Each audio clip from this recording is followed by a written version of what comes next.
தினம்தோறும் விளக்கேற்ற நல்ல எண்ணெய் இதயம் நல்லெண்ணெய்.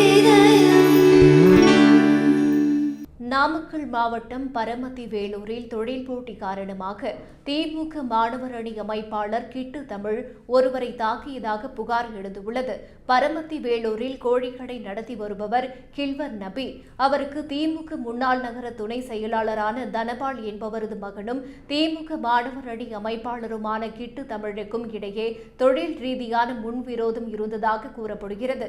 இந்நிலையில் நேற்று மதியம் துணை முதல்வர் உதயநிதி ஸ்டாலின் பிறந்த நாளுக்காக வைக்கப்பட்டிருந்த பிளக்ஸை எடுக்கச் சொன்னாயா என்று கேட்டு கிட்டு தமிழ், அவரது தந்தை மற்றும் அவரது ஆட்கள் சிலர் கில்வர் நபியின் கடைக்கு சென்று சரமாரியாக தாக்கியுள்ளனர். இந்த தாக்குதலில் கில்வர் நபிக்கு கால் மூட்டு காயம் ஏற்பட்டது. வலி தாங்க முடியாமல் அவர் சத்தம் போட்டதால் தாக்குதல் நடத்தியவர்கள் அங்கிருந்து தப்பி ஓடிவிட்டனர். காயமடைந்த கில்வர் நபியை அக்கம் பக்கத்தினர் மீட்டு 108 ஆம்புலன்ஸ் மூலம் வேலூர் அரசு மருத்துவமனைக்கு அழைத்துச் சென்றனர். அங்கு முதலுதவி அளிக்கப்பட்ட பின்னர் மேல் சிகிச்சைக்காக நாமக்கல் அரசு மருத்துவக் கல்லூரி மருத்துவமனைக்கு அவர் அனுப்பி வைக்கப்பட்டார். இந்த சம்பவம் குறித்து பரமத்தி வேலூர் போலீசார் வழக்கு பதிவு செய்து விசாரணை மேற்கொண்டு வருகின்றனர்.